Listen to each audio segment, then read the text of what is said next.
Well, it's Thursday morning. Garland Nixon here. We're hanging out with Scott Ritter. We got one or two items on the burner that we got to address. Let's talk.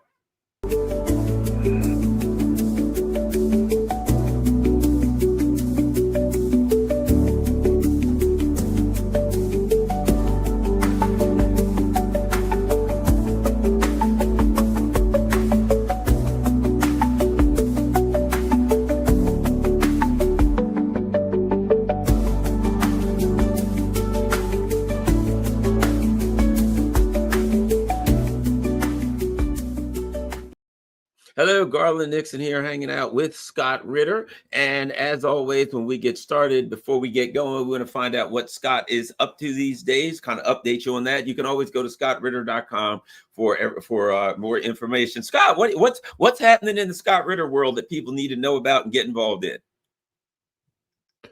Well, I mean, this Iran-Iraq Iran-Israel conflict is sort of sucked all the wind out of everything else. But no, I'm still publishing a Russia House interview with Pavel Balabanov. He was the gentleman that I co-hosted the summit with. You were there at the summit, and we're talking about next steps. I mean, we agreed that the summit was just the beginning of a journey. So now how do we actually proceed down that path? It's interesting. I'm in talk with some Iranians, and we may try to pull a similar citizen to citizen summit with Iran, just so the American people can get to know the Iranian people better. But there's politics involved in that, so that's tough. Certainly. Then we've got Trump Watch coming out again, doing an interview to talk about the war and the role that nuclear issues played in the war. Got my book, Highway to Hell. It's more relevant now than ever before. It deals with the threat of nuclear war and America's nuclear policies. And it's just, I continue to write and continue to do interviews such as this. So just staying busy. All right, Highway to Hell, the Armageddon Chronicles 2015 to 2024. That's available in paperback. You can see it right there, Scott Ritter. Make sure you get your copy immediately, and we'll keep up with all of Scott's good works and see whatever we can do to get involved. And, Scott, I think your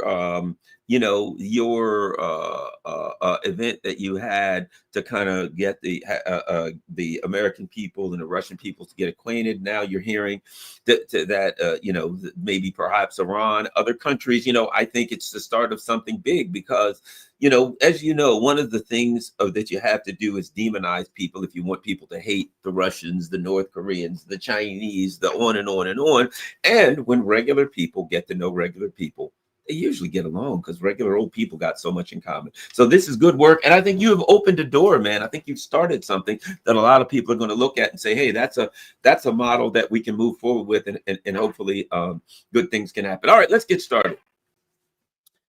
All right, I'm going to throw this at you. Get your thoughts. My immediate response after looking at this. Now, don't get me wrong. I'm not saying that the U.S. is like, oh, okay, this is so Israel's like, oh, it's done. We're finished. But for this particular leg of the journey, shall we say, I see, but Israel had goals. They didn't reach their goals. They got the living crap knocked out of them with missiles. Did they get some punches in? Yeah, but the big thing they lost was the legacy, the at least appearance of escalatory dominance in the region. Anybody in the region better not touch us or we'll knock them out. Well, they got their nose bloodied, and that is the big thing that the U.S. and Israel wants. The legacy. This everybody in the region knows. You mess with Israel, A, they'll punch you out, and B, if they don't punch you out, Big Brother Uncle Sam will come in and punch you out. And when it all came down to it, Israel got their nose snubbed, and Uncle Sam came in and said, that Straits of Hormuz thing crashing our economy. I don't know how good an idea that is. And things are evening out a little bit. Anyway, your thoughts. So I'll throw all that at you, Scott. Your thoughts.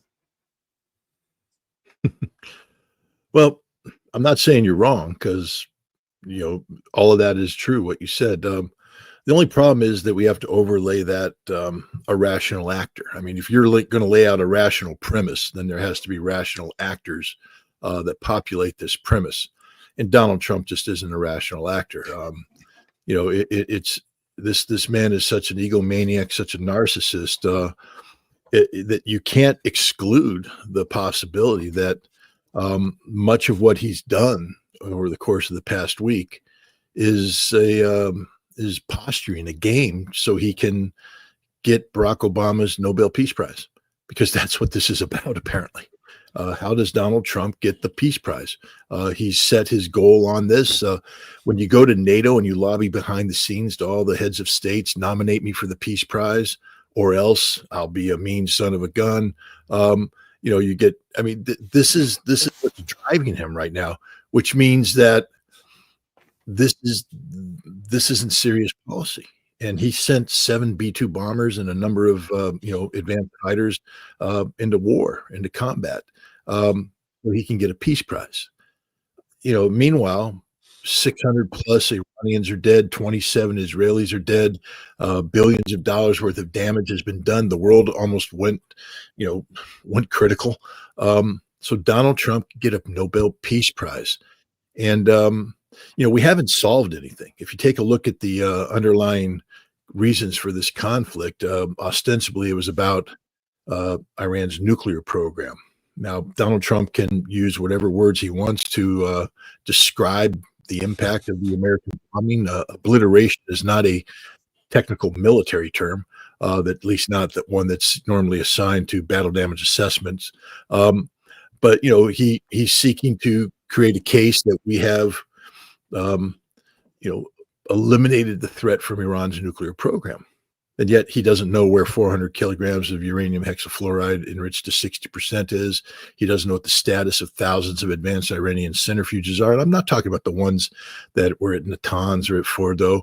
I'm talking about the ones that Iran has been producing since January of 2021 outside the framework of monitoring of the International Atomic Energy Agency. We don't know how many they produced. We don't know where they are. Now, Iran was under no legal obligation because the United States withdrew from the JCPOA and Europe wouldn't implement it. So Iran also withdrew from it. But if you're going to make the claim that you have everything under control, then you better have everything under control. And we have nothing under control.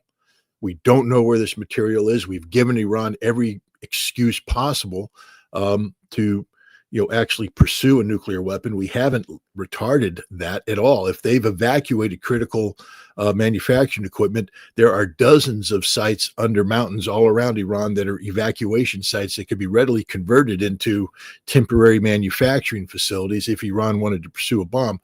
So the president, he put everybody at risk to score some cheap talking points to help promote a Nobel Peace Prize campaign, but he hasn't solved the underlying issue of Iran's nuclear program, which is a problem because now, the president said zero enrichment. Iran says, no, there's going to be enrichment.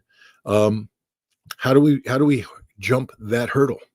And we even have more complicating factor. The IAEA has been pretty much the relations between Iran and the IAEA have been suspended for just cause.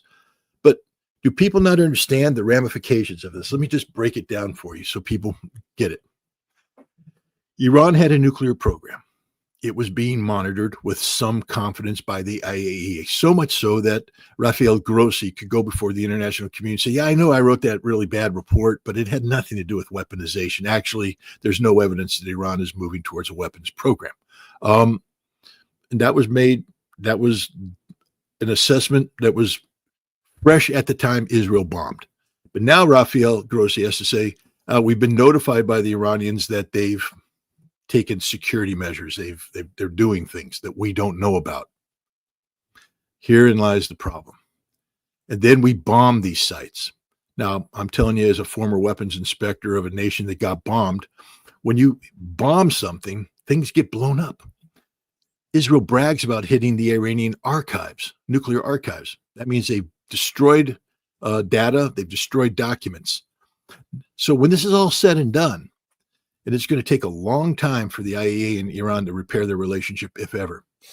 When the IAEA comes back to resume monitoring, there is now a gaping hole of unknowns which are unverifiable. This is the trap that was set for Iraq. How do you prove a negative? Iraq says, well, you blew it up. It doesn't exist anymore. Well, prove to me that you had it. Well, you blew up the documents. I don't have that anymore. Well, then we have to carry out forensic investigations. And now the process goes on forever. Why? Because this is never about the Iranian nuclear program. This has always been about regime change. And Trump and the Israelis are on the same page. Regime change. You can't believe a word coming out of Donald Trump's mouth about wanting to do better, lifting sanctions, this, that, or the other thing, because the man lied. He created a negotiating premise that lulled the Iranians to a false sense of complacency to facilitate an Israeli surprise attack. So that's where we are right now, with unfulfilled objectives of regime change. They tried it early on. Notice Donald Trump. I mean, he brags about the Israeli surprise attack and then immediately implicates himself. Says, yeah, I was part of this. I helped set him up. This is all subterfuge. And then he jumps in with regime change. We don't want to do it, but I know where you sleep. I know where you are, to Khamenei. While the Israelis are saying, yeah, we want to pretty much do this thing. And then when the Israelis fail to deliver, he gets mad at the Israelis, angry because, wait a minute, this is supposed to be the knockout punch and you didn't deliver it. And now I'm in a trap. And so he drags this thing out until he finally gets the opportunity to do his grand peacemaking deal. But Khamenei's still in power. The nuclear issue is unresolved. This hasn't gone away. This has just begun. Well, and you got to add this. They sent the message to a lot of countries around the world. There are a lot of people thinking, maybe we should get a nuke. The people that might have not before. The message to a lot of people is, holy crap. If they say to country X, whatever it is, Liechtenstein, I don't know. Hey, you might blah, blah, blah. Are you trying to get a nuke? The IAEA. What's Liechtenstein going to say? Oh, hell no. If the IAEA comes in, they'll tell people where our scientists are or where this is, or they'll kill them. Nobody trusts. You have fully discredited the IAEA. Literally, they were just like marking people for death, so it appears. So to me, the IAEA is now... who in the world would trust that? No, nobody in their right mind. Number two, everything that Trump says, or the government says, the U.S. government says, yeah, we're thinking about this with China or Cambodia or France, whoever the hell it is. Anybody, I'm saying on a day-to-day basis, like you say, well, we're not sure. We can't trust a word that they say. Well, maybe they're really setting somebody up for no good. I've never seen the level of distrust that's been created here. And there's been a lot of distrust of the U.S. They've stabbed a lot of people in the back and invaded countries and overthrew people and things like that. But the level now to say, I'm negotiating with you for a peaceful outcome, attack you when you turn your back, and then laugh and say, ha, ha, ha, boy, we sure set them up, didn't we? Ha, worked well. Now they're going to be destroyed. And we killed the people that we were negotiating with. And then afterwards go, yeah, I guess everything is okay. Let's go back to normal. Things will never go back to normal. You can't negotiate with anybody. What the hell are the Russians thinking right now, as if they didn't already know? Well, I mean, I think the sheep's skin is off the wolf, so to speak. Trump at NATO, I mean, suddenly Zelensky's a good guy, and we're going to start to find patriots to give to Zelensky. And maybe the problem's Russia. And then his words, maybe Russia's the enemy after all. I mean, this man is just insane. He's literally, we've elected, we had a brain dead president, meaning, brain non-functioning, but now we have a man-child, an ADHD, person off his meds who's just bouncing all over the place. This level of irrationality, we can't call 5D chess. I mean, there's a lot of people out there saying, well, this is just genius. Geniuses don't post in all caps. Geniuses don't use words that are meaningless. Geniuses don't react emotionally to every little thing that happens. Spoiled children demand to get their way all the time, or they throw a temper tantrum. Donald Trump is incapable of sophisticated negotiations. He's the greatest businessman in the world, a dealer. He's bluffed his way through a whole bunch of things. He's, money covers up a lot of sins. And I'll give him credit. He was able to take his father's money, leverage it into things, and then leverage bankruptcy. And, it became too big to fail. And he created this illusion that stupid people bought into. But here we are. This man is not very clever when it comes to the complexities of the world. I mean, is it really? It was genius what he did. Genius to bomb 3 empty facilities in a transparent fashion, and then collude with the Iranians to receive a non-threatening missile strike, so that you can cut a deal with Benjamin Netanyahu to end the conflict, because Netanyahu's screaming on the phone, please, please, please make it end, make it end. It's not genius. That's just, liars behave this way. Dishonest people behave this way. Is he losing? Children behave this way, but he didn't solve anything through any of this. Seems like he's, to be honest with you, at days I think to myself, is this guy losing it? You know what I mean? Some of the stuff that I see coming from him, if I compare the first 4 years of Trump, he was Trump, but he was funny. He was over the top and all that. Now, man, woo, roller coaster ride. Netanyahu's a jerk. He's getting on my nerves. And the next day, now he's tweeting, yes, they need to drop all of the charges on Netanyahu. This is politically motivated. Everybody knows he's a crook. He's police. And now basically what he's saying is, I'm going to bail him out. It makes me think that he said, look, you do what I say and I'll bail you out. I'll get you out of this, right? So now he's trying to bail Netanyahu out for obvious stuff that everybody knows. This guy was shaking people down and come on, he's a gangster. This is exactly what gangsters do. But it doesn't even matter, because if he says, Netanyahu, you got to let him go, he's a great guy. 8 hours later, Netanyahu's the biggest criminal in the world. He has to go to jail. You know what I mean? His line of thinking is so incongruent, so up and down, that now you just disregard anything he says and say, okay, what are they doing now? What are they doing now? Because every 12 hours, he does a 180. A 180, that's what I say. Every 12 hours, a 180 on Truth Social. And there was something telling. Vice President Vance tweeted, I wonder if other VPs have as much excitement as I do. You know what he was saying. You know what he was saying. Oh my God, this guy's driving me crazy. Scott. Yeah, I mean, I think we do have to talk about the facilitators, the people that make Trump what he is, the people that sit there and defend him, cover for him, help weave narratives for him. Yeah. Pardon? Look, listen to Rubio. Listen to all of these sycophants. No one could have done this but Trump. President Trump is great. No other president did that. They just sit there licking his boots day and night. Yeah, no, the path to political relevance apparently navigates through the valley of self-debasement. I understand that you in order to play the game, you got to be in the game. I get it. I absolutely understand that. And that means sometimes you have to hold your nose, hold your tongue. But you lose all credibility the moment you cross over into the land of ridiculousness. You don't have to contradict the president in public, but you don't have to come out and magnify the stupidity. It's embarrassing. But because everybody has been doing this with Trump from day one, because he comes in and he throws money around, he makes you feel important, makes you feel big, but it's not about you. It's never about the other. It's only about Donald Trump, only about Donald Trump. He is the center of the world, the whole thing.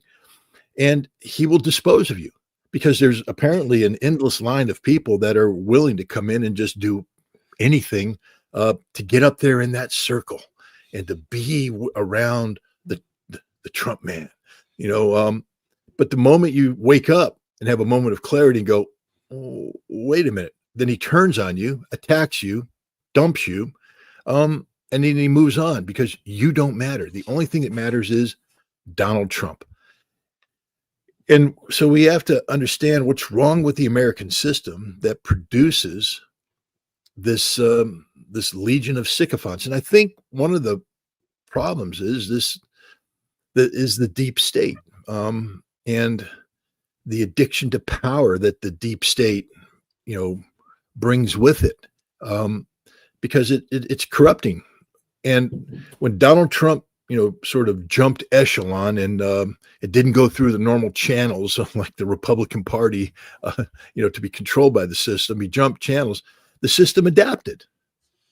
I mean, how else do you explain a Marco Rubio who, geez, how many years ago was he literally talking about the size of Donald Trump's hands, and calling Donald Trump the worst human being ever, would never. Now Marco Rubio's there laughing at Donald Trump's stupid jokes, pretending Donald Trump's the wisest, smartest man in the world. How did that happen, Marco? How did you make that transition? Did Donald Trump suddenly publish a PhD thesis that was all knowing, and you went, oh my God, this guy is really smarter than I thought he was? No, he's dumber than you thought he was. He's worse than you thought he was, but he offered you a position at the table. So you violated everything you claimed to stand for. And the same thing with Lindsey Graham, the opportunist. I mean, 1 minute Donald Trump, Lindsey Graham is another ADHD candidate, though. He's literally, doesn't know how to deal with Trump. But the point is, nobody has. Elon Musk was the only person that had the courage to finally call it out, to say that this guy's nuts. And then he got attacked, and Donald Trump threatened to bring the weight of the U.S. government down. Oh yeah, this was Donald Trump who signed a presidential executive order saying that we don't politicize, the justice system. Yep. But the moment that Elon Musk started saying, hey guys, this ain't what it seems. This man just squawks and he lies and is, oh, we're going to withdraw all your contracts. We're going to be investigating you. And I mean, I would hope that any judge that looked at it went, what are you talking about? So the trigger of your investigation was Elon Musk saying that what you're doing is stupid. And that's what triggered the investigation, because that's what it looks like to me. Yeah. So Donald Trump is, a hypocrite. He's a narcissist. He's an egomaniac. He's an ADHD special needs child. I mean, all we need to complete the picture of Donald Trump is a football helmet and a short bus. Stick him in the back seat and let him lick windows, because that's really all he's qualified to do. But now he's the president of the United States, and everybody's pretending that he's the greatest man in the world. The other part of it is this: the deep state knows a simpleton like that, a very simplistic person, there's a reason that they're kissing his butt, to get him to do what they want, right? So the deep state can say, oh, we want to do this, kiss Donald Trump's butt, tell him this, and he'll do it. They have so many psychological profiles, so many psychological, minds sitting around tables. Okay, we want Donald Trump to do this. How do we get him there? First, you tell him this, then you take him that. We'll take him here. We'll get him to do this. And then ultimately, when we come around in this direction, that's what he'll do based on his psychological profile. And he doesn't even know. And for instance, Israel, I just don't think it's over, because, like you said, it's regime change. And they gave up on regime change. So Donald Trump's still wandering around talking about nuclear weapons and this and that, not recognizing that game is over. But they're sitting there saying, how do we get to the next whatever type of attack we're going to have on Iran? And they're dragging poor little simple-minded Trump around there. But I got to say this: Iran threw a monkey wrench into their game simply because, yes, did it have some holes in its air defense system, which I think may be helped by other entities to be plugged? Fair enough. But they showed that they were able. I've said this, Scott. This is what I learned very, very early. One of the first things my instructor taught me with self-defense. If somebody attacks you, this is his words: punch your way out of it. Never, if you're attacked, throw your arms up and fall, because they're just going to beat you to death. If somebody attacks you, attack. Throw punches, kicks, bites, anything you can. Pick something up and throw it. If somebody starts throwing punches, you have to punch your way out of it. You have to attack, make them go on the defensive, right? Counterattack, always. And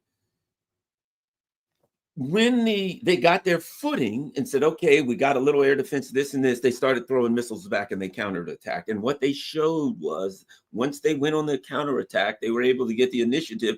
And you can argue of who do the most damage, but they're so much bigger that if they can do damage, Israel has to kind of back down. And they demonstrated something, and that is Israel does not have some kind of a decided escalatory dominance in the region, that Israel just doesn't want to go face to face and do a conventional battle with them because they can do so much damage to Israel so quick that Israel can't afford that and the US can't afford that. I think that is an important dynamic that's changed. What has changed, I don't know, but I'll ask you, Scott. Look, the way I view this is that we had two punch drunk fighters.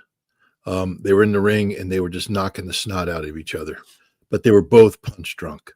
We can't, as much as Iran was delivering decisive strikes against Israel, and Israel won't acknowledge it. They still won't talk about what's really happened. They put out some figures about, destroyed apartments. They made it sound like civilian infrastructure, but they've ignored the fact that their air bases were hammered, that Haifa was hammered, that critical infrastructure was hammered, intelligence facilities were hit. They don't want to talk about that. But the Iranians just buried 30 of their most senior military commanders. And they were killed because Mossad had very good intelligence on the Mossad had penetrated the secure communications infrastructure of Iran and was able to mimic a call that got everybody to appear at one time in one place. And the Israelis dropped a bomb near the end of the war, killed everybody.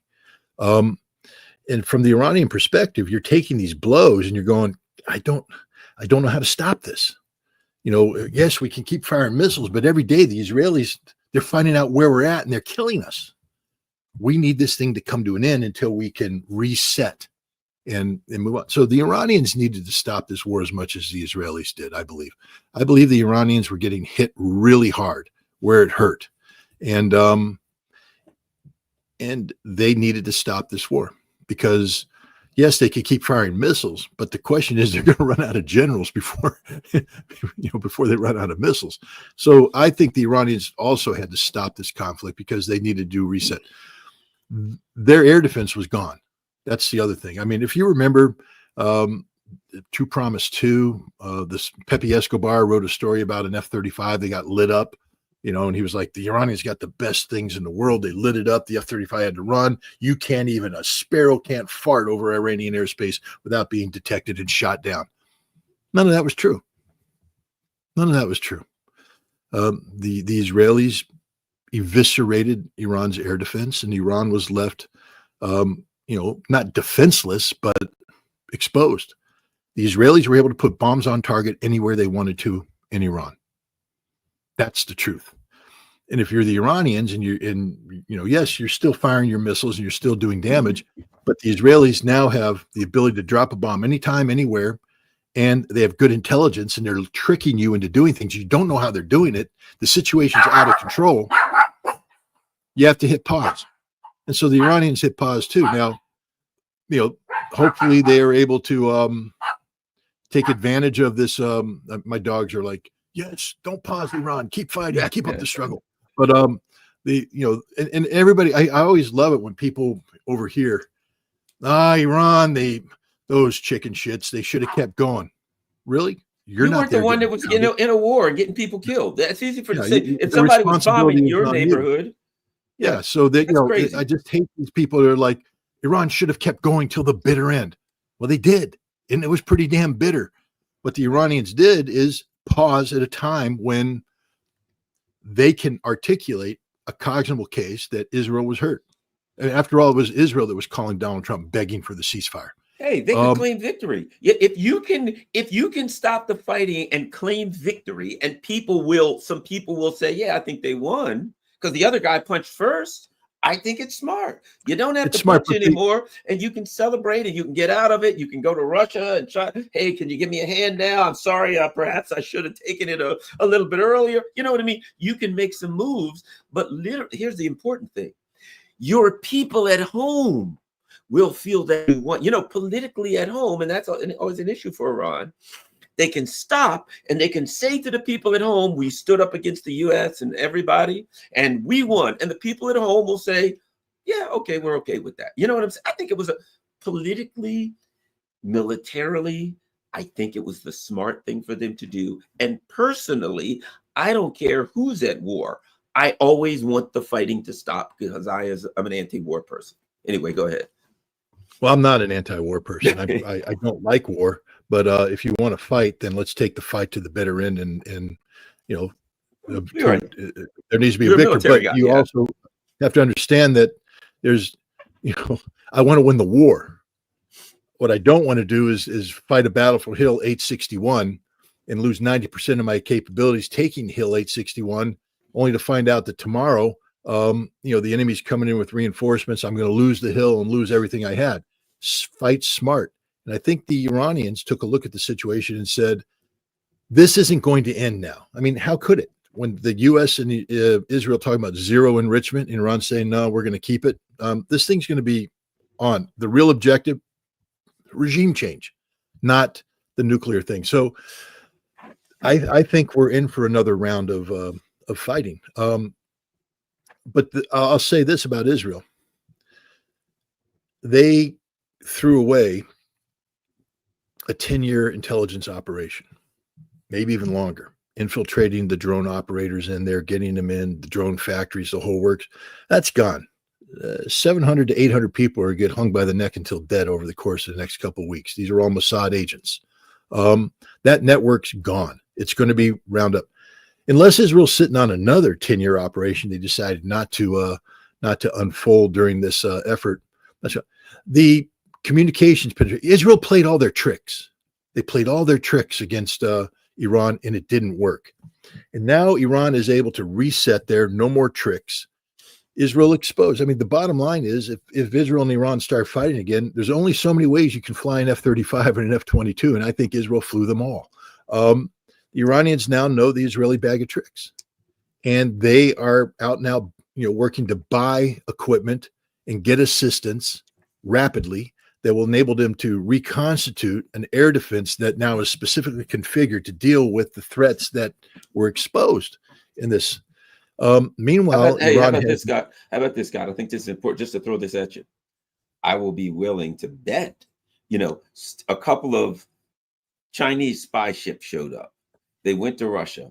I will be willing to bet two things. Of course, we know they probably asked for air defense, but they probably said, hey, I need some intelligence help. Our intelligence systems are weak and they're inside and they're doing bad things.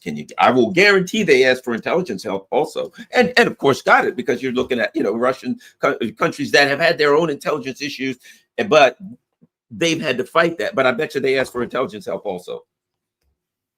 There's no doubt about it. My understanding is there were two Chinese intelligence collection ships off the coast of Israel during this conflict, and they were collecting all sorts of data. I mean, more than we want. Understand this, that we were literally in panic mode at certain ports when the Iranian missiles are coming in. Our systems were cooking off. And I just based upon prior experience, when you start blowing out missiles, going after because what happens is you're trying to solve this battlefield picture of the enemy coming in. It's not working, because next thing you know, 15 missiles are impacting Nevatim airfield, and you're going, how did that happen? So you start playing games. There's a whole bunch of smart people in there, all the contractors saying, okay, we're going to remove this shadow, we're going to emphasize this, we're going to try and collect here, and they're tweaking the system. And as they're tweaking the system, they're trying to get better clarity and resolution and such. They'll be speaking in the clear, or they'll forget to change crypto. They'll be doing a whole bunch of things. And the Chinese just sitting there going, whatever the word for thank you is in China,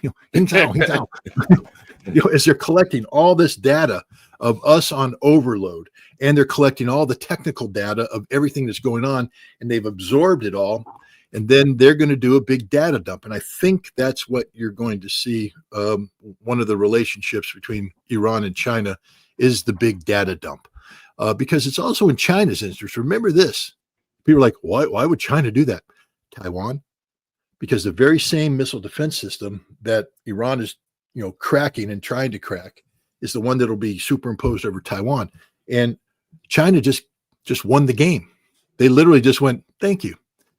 We now know how you do things. We now know everything, how you do it under stress, under the stress of combat. We know where the overload is. We know what how you respond to countermeasures. We know everything. And so they're not just going to help tweak the Iranian next generation attack, but they're going to make sure that if the time comes for them to strike Taiwan, it's a knockout blow from the beginning, that there will be no, campaign, that they have the solution up front. Well, and of course, here's the other part of it. I would imagine China and Russia's intelligence will both work on internal issues with the Mossad/CIA, MI6, whatever, for this reason. If you're China, here's what you're saying. I know they're building drone bases. I know they're doing this stuff inside my country. They just did it to Russia. They just did it to Iran. I know they're doing it here. I just got to find out where, right?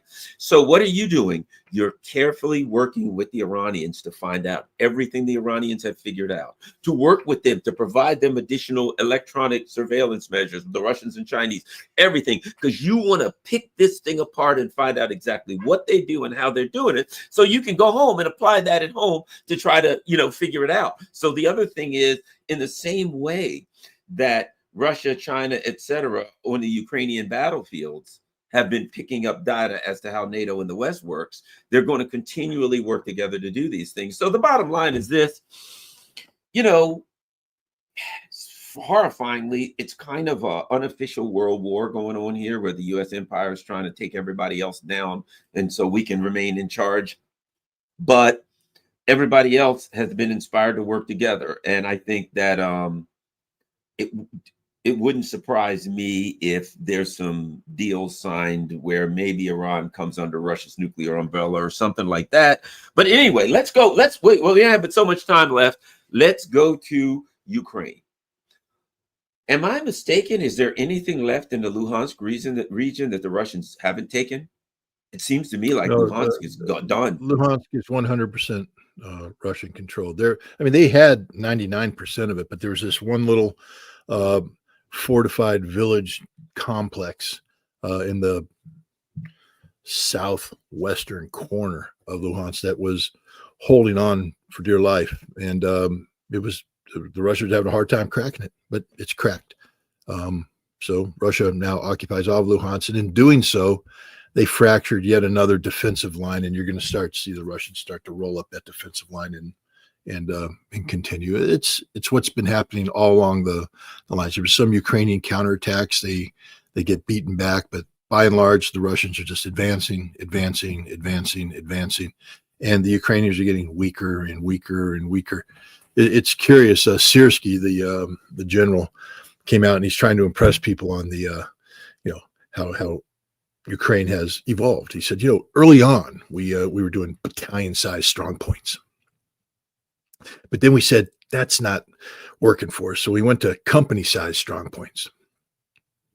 And that's not working. So now we emphasize platoon-sized strong points, and that's not working. So we're going down to squad-sized strong points. That's the cornerstone of the Ukrainian defense doctrine, squad-sized strong points.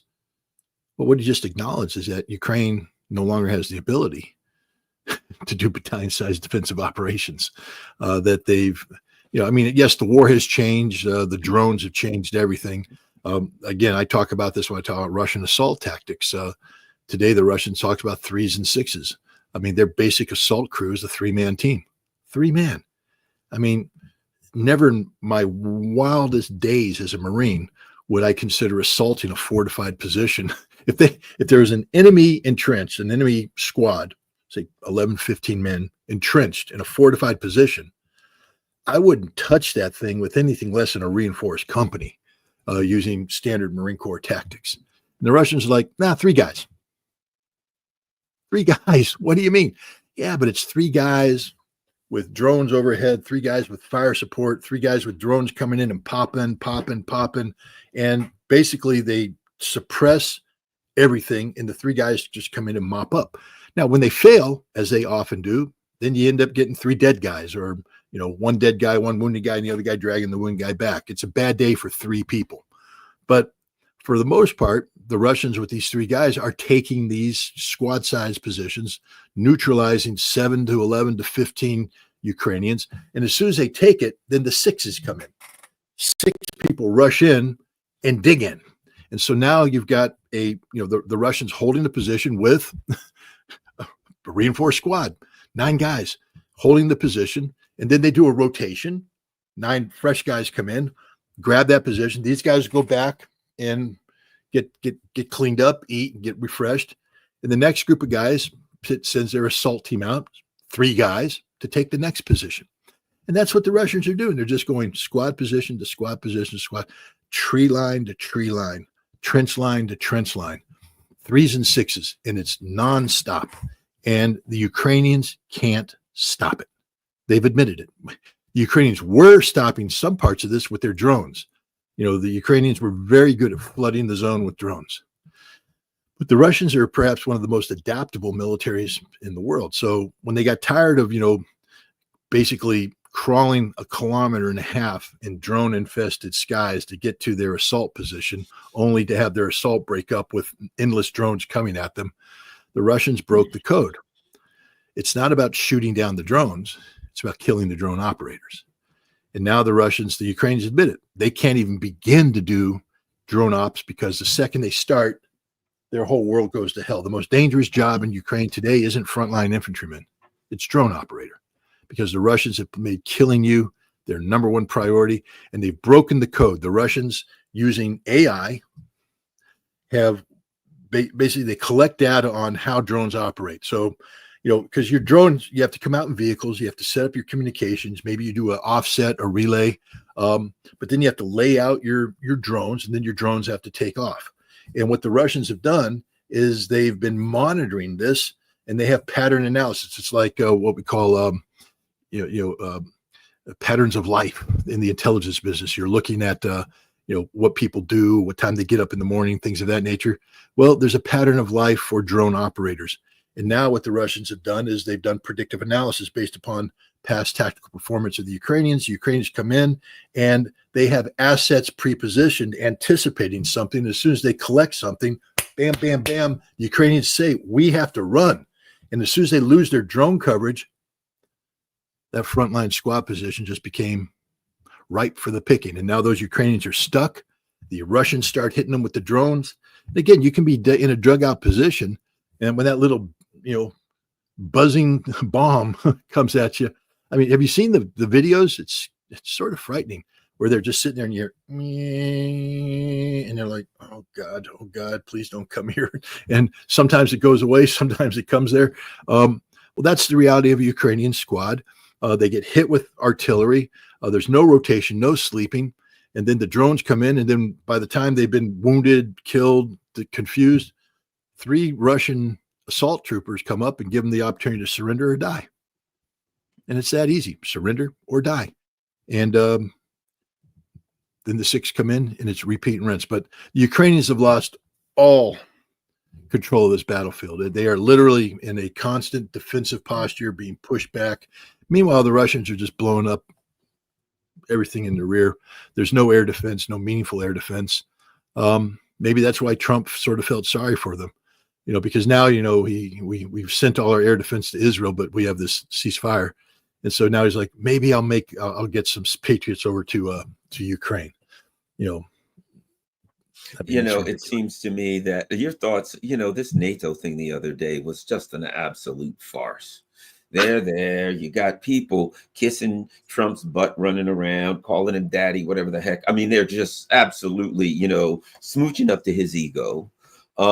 Macron's now saying something about we might have to talk to the Russians. If you're the Russians, you're like, no, first of all, why would I talk to you, Macron? One day we're sending troops. The Russians must all be killed. They must be stopped. Putin's the next day. Maybe we'll talk to the Russians. The next day we must arm so we can go to war with the Russians. Maybe we'll talk to the Russians. After what they saw, the Russians ain't going to talk to you. I'll put it like this: they'll get talk when they'll talk when they're finished doing what they need to do. NATO, to me, it's like watching an old Police Squad movie with Leslie Nielsen. You know what I mean? They're like, yes, we're going to 5%. 5%. Your economies are all falling apart. 5% of nothing is pretty much not 5% of nothing. So I'm watching it and I'm like, this thing's crumbling. And if there's anything even to crumble, who could Russia? NATO. Yes, this is the latest. We may have to go to Asia to deal with China. You can't do nothing. Anyway, your thoughts on this joke, this Marx Brothers comedy that is NATO now. Well, you remember earlier you said that the establishment has figured out Donald Trump, that you just basically have to stroke his ego, say certain things, and then you lead him down to the stream you want him to drink from. Yeah. So, I mean, I've never seen such servile behavior in my life from, what's supposed to be the world's foremost defensive alliance. Europe proved that they're not serious politicians. A serious politician would have challenged Trump as soon as he came off. He said, "Excuse me, Mr. President, what justification did you have under international law to strike Iran? Have you articulated that? I mean, we're not going to get into domestic politics. The politics between you and Congress is a domestic American thing, but we are all members of the United Nations. We'd like to know, did what you do conform to Article 2, subparagraph 4 of the Charter of the United Nations? Have you made a cognizable claim to the Security Council citing preemptive self-defense under Article 51? What was the nature of the imminent threat? And were there any alternatives to this imminent threat before you struck? You mean you were negotiating with them, so you can't make an imminent threat, because these guys are relying upon this man to come to their assistance if Article 5, the collective self-defense, promise made as NATO is ever triggered. And this man saying he's not bound by anything. He's not bound by international law. He's not bound by the Constitution. And you really expect now that he's going to do what he says he's going to do? And the way you dealt with him isn't that you didn't stand up to him. You just brought him in, called him daddy, and just sucked up to him the whole time. This whole thing was just a Donald Trump glorification charade. I mean, they did a dinner where they all just said, "You're the greatest man in the world. There's a reason why we have so much money. It's because Daddy told us to save money. Daddy, you're so smart. Daddy, help us. Daddy this, Daddy that." NATO's a joke, a literal joke. They debase themselves. I'm not pro NATO at all. I'm actually, to be honest, sort of sitting there going, good. This is the final phase, the debasement phase, and eventually Europe will wake up and realize that NATO is ridiculous. 5%. First of all, that these are verbal commitments. We haven't seen it really. 5%. No. Spain said hell no. Yeah, I don't know if they held out, but France a month or so ago said, "Well, we're not going to be able to afford it." Now, of course, for the NATO meeting, oh yes, 5%. France is going broke; they can't afford it. Yeah, remember, none of the people there get to make that call. Good point. Even Trump doesn't get to make that call. It has to go to their respective legislative bodies, and there is some pushback around Europe about spending money on defense. They don't know what's going on, et cetera, et cetera. So again, this 5% right now is fictional. I'll believe it when I see it. I don't know how half these economies can afford it. They're basically in default mode as it speaks.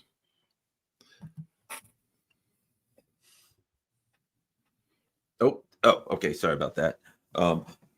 Yeah, I think you're right. And lastly, the other part of it is this.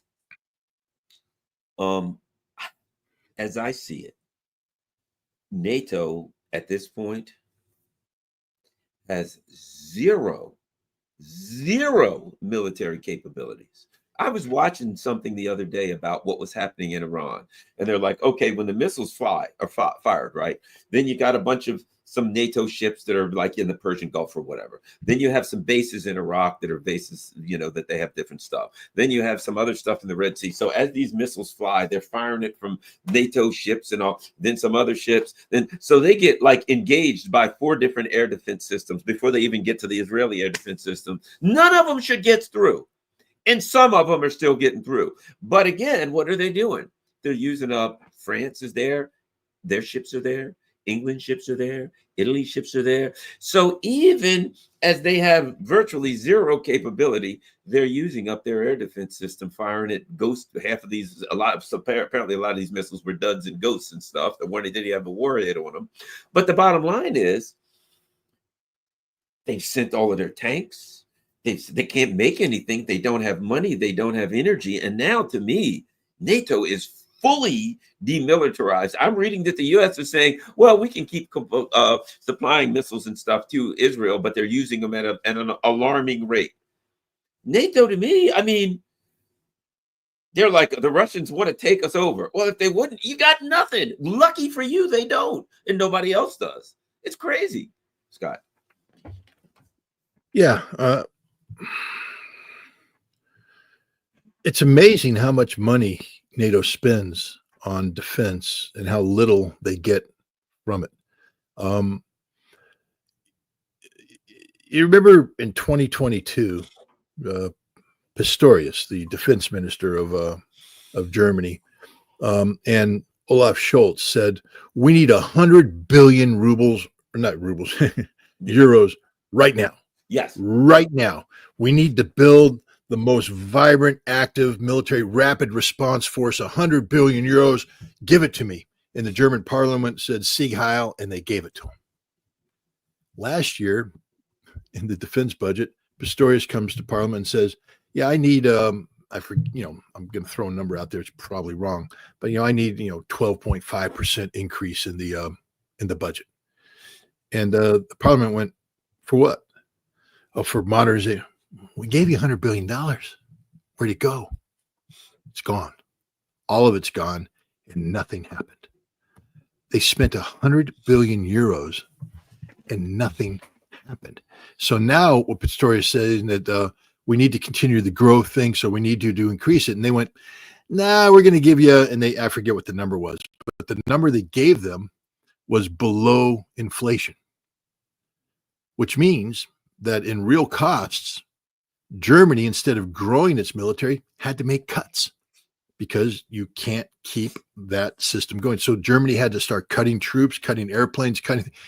This is after receiving 100 billion euro to rebuild the German military. This is all of NATO right now. And pretty soon it's going to be the United States as well. We've created systems that are so fundamentally broken. It's like buying a house thinking that you're going to be able to move in and live. But as soon as you get there, you realize, wait a minute, the termites were in the basement, the carpenter ants were in the walls. There's black mold in the ceilings. The pipes are all leaking. And then you start, so I don't know, spend $200,000 on a house. You say, hey, I'll spend, $30,000 to fix it up. And you go to the bank and you borrow 30 grand to fix it up. And you bring that in there. And next thing you know, you spent 30 grand exposing the problems. And it's only gotten worse because now you've ripped out the ceiling, you've ripped out the floor, you've ripped out everything going, we got problems. I need $320,000 to fix a $200,000 home that already has a $30,000 investment in it. Tear down the house and start over. And this is NATO right now. Their militaries are so fundamentally broken. They have taken a system that worked at one time during the Cold War. They never fixed it. They kept investing in it, but instead of it being trained to fight a war, it was just there to make a presence, to keep something alive that shouldn't have been kept alive. But now when called upon to actually do something, it can't do any of it. NATO cannot muster 20,000, let alone 60,000 troops to deploy to Ukraine. Can't do it. They don't exist.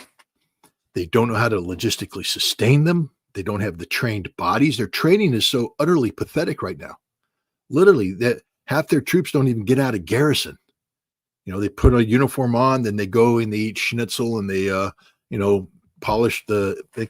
The Germans a couple years ago did an exercise and they had to cannibalize their entire armored force to get a battalion in the field of tanks. And even then they had to have painted broomsticks to simulate the machine guns because they didn't have any functioning machine guns. So the tanks are in the field and the soldiers are going bang, bang, bang, bang, bang, bang, bang, bang, bang, bang, bang, bang.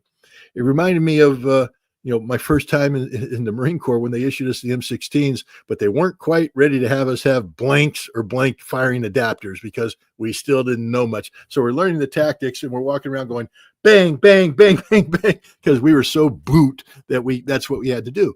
Well, these are the guys that are supposed to fight wars. They're out of basic training. They're in the barracks. They're ready, supposed to be able to go to war, and they're running around in tanks going, bang, bang, bang, bang, bang, bang, bang. And these guys want to take on the Russians. I'm not saying the Russians are perfect. I'm saying the Russians know how to fight, and the Russians know how to kill. And that's sort of the biggest obstacle we're going to face. Because when all these little softy Europeans from their little woke societies finally have to close it with and destroy the enemy through fight, and the Americans are the same way. I mean, we can talk tough. I went to NTC. We did this in NTC, National Training Center. You knew you weren't going to die. So suddenly it's very easy to be a training hero. Men up, fix bayonets, go forward. And the controller comes in and goes, you're dead. Oh, darn, I did something wrong. We're dead. Let's do it again. Well, if it's reality, you're dead means you're dead. It ain't doing it. The Russians already went through that phase. 2022, they sort of learned, dead means dead. Yeah. The Russians today are not only do they understand that they could die, but when they see the enemy, there's no hesitation. Dead, dead, dead. We're going to be, are those Russians? Should we shoot? Dead. They already killed us because they saw us. The Russians know how to kill. We don't. And neither does Europe. And that's going to be the fatal first part of our total collapse, because we're going to go into the initial battle, the immediate engagement, which is a very confused battle. And the Russians are going to see us and kill us. And we're going to get outflanked and we're going to be running. And then what's going to happen is we can't sustain it because we used up all our gas, used up all our ammunition. Our troops are going to go, and I don't have this, I don't have that. Next thing you know, we run Battle of the Bulge type scenarios where entire American brigades are just surrendering because they can't continue the fight. Do we really want to see 5,000 Americans with their hands over their head being marched to the streets? Because that's the future. Well, there's one other thing I think you'll see first, and that is something happened with Keir Starmer. Oh, we're going to send this, we're going to send that. Oh, we're going to go get the Russians. Boy, they're going to get it now. And then it came out in a number of very large, widely distributed English papers. People from the military were coming out saying, that's just political talk. We ain't got that. Yeah. We can't send that. And the Macrons and the Starmers and the Meritzes will do all of this stuff. But if they push it to that point, well, that's it then. If the Russians think they're going to take Donetsk and go to the river, they're going to move on Kiev, that's it. We're coming in. And they'll say, guys, and their military leaders will say, well, I don't know what you mean by we, pal, but I ain't got 5,000 troops armed that I can send you. So the we coming in stuff sounds great. You better go to the negotiating table, because when you call your generals and say, I've made the decision, the generals are going to say, I wish I could help you. I got nothing. We got literally, we're using broomsticks, guys. They're painted black. That's great for what the things we're doing. I don't have it. And I think in the background, they already know it. But we saw that when the pitch fever got too hot, the military people came out and said, and I think that's ultimately where you get to, because the military people ain't going to send a couple thousand people to die on day one. Look at the polls. I mean, their government was like, we're going to fight the Russians. I mean, they were getting all Winston Churchill on you, Sikorsky. We're going to fight them. We can do this. We're mobilizing. And then it got to a fever pitch where people actually thought the Poles might be going into Western Ukraine. And the military came out and said, we run out of ammo in 14 days. And they went, oh, we're not going to fight you. No, everything's cool. It's all cool. Don't worry about it. We run out of ammo in 14 days. And that doesn't take into account. That's doing, peacetime calculations, rate of fire, No, you run out of ammo in about 5 days, because first of all, you're going to war. That means that your line of communication is vulnerable. So the ammo that you're sending to the front gets hit, interdicted.